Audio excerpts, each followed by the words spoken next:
Welcome to the Toffee Blues, your source for all things Everton. We had the last home match of the season last night at Goodison Park, Everton 2, Burnley 0. Pretty much in control for the majority of the win. Obviously took our foot off the pedal at certain times, but when we wanted to control the game we certainly did, and that was the majority of the first half and the first part of the second as well.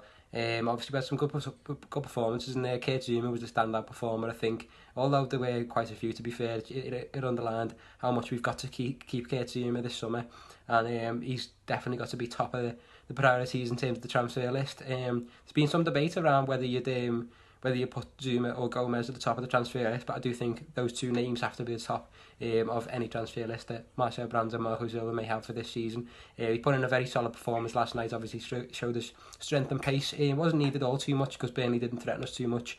Obviously Jordan Pickford hadn't much to do at all, to be honest, but there were several other good performances. I thought Morgan Schneiderlin stepped in and did really well, showed touches of his old self when he first came to Goodison, and he was that Rolls Royce that we all talked about. He was just put in a similar performance to that last night, and he was really strong again. Obviously he's coming for Andre Gomez, and he's been quite capable, to be fair. I really do hope he signs Gomez this year, but he's a good stand-in, Morgan Schneiderlin. He's a brilliant player to have on the bench for squad depth. So that was another strong performance from Schneiderlin, as well as Gay next to him. Gay as tenacious as ever, just getting around, doing what he does best, and we're hoping not to lose him this summer. Obviously with the interest in January from PSG, we were able to fend off, but Marco Silva said in his press conference before this one, if we are going to kick on as a team, we are going to have to keep our best players, and Idrissa Gay has to be counted as one of those best players, and I think he proved it again last night in his performance. So we do have to keep hold of him.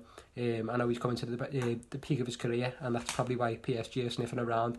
But I think if we can keep hold of him, then we really can kick on next year, because he's a vital part of our team, potentially the most vital. But the attacking lads did well as well. Obviously Richarlison played well before he had to come off in the 49th minute. I'm not sure if it was a recurrence of the rib injury he suffered a couple of weeks ago, but we're going to have to keep tabs on that one. We know he's a player who likes to play through pain. We've seen him do that before this season, but I'm hoping that won't keep him out of next week against Tottenham. Tottenham was said to be sniffing around him at points this season. Obviously he's a great player. He's gonna warrant attention from other clubs, but whether he can't play against Tottenham remains to be seen. I think he will, to be honest. I think like last week against Crystal Palace, when Marco Silva pretty much ruled them out, and then he just somehow played the match. I think he was determined to, but that's the attitude we want to see, and obviously he was able to battle through.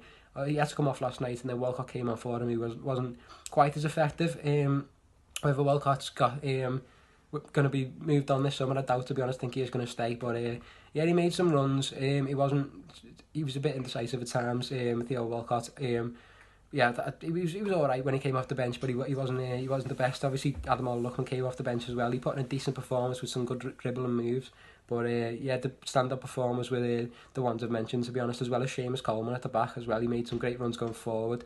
He was a stand-up performer, and it was great to see him get another goal.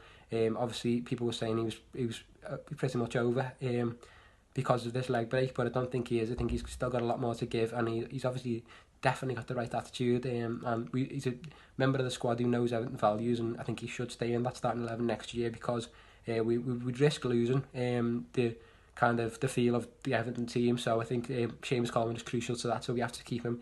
There has been talk about that there are right backs being scouted by Everton at the moment, but I do think he should keep his place, because he has picked up his levels, and he does deserve that starting place at the moment over anyone else. I think even if we were to bring someone in, maybe he needs some competition, because I don't know if John Joe Kenny's providing that level of competition that he might need, but maybe we could do off with another right back, to be honest. It has been mentioned, but James Coleman put in a really strong performance last night, and you can't rule him out for a starting berth next year as well.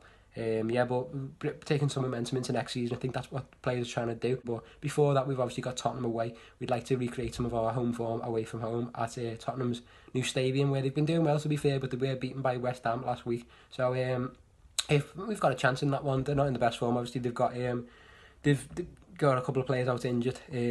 I think Harry Kane's obviously injured, and Son has been out suspended as well. But it'll be an interesting one to see how we fare against that Tottenham team, who are probably where we want to be in the future, to be honest. So it'll be an interesting one to see how that goes, considering the terrible result over Christmas. But I don't think it'll be anything like that this time. I think we've built up a bit of form, and we'll put in a much better performance this time round. But 2-0, Everton 2, Burnley 0. Was impressed by that one. Just a solid showing against a side who were clearly inferior to us. So hopefully we can kick on from that result. I hope you enjoyed the video. Let us know what you think in the comments, and obviously subscribe to Toffee Blues, watch all our other videos, and check out my personal Twitter as well, TomClark40. So thanks a lot for watching, and join us next time on the Toffee Blues.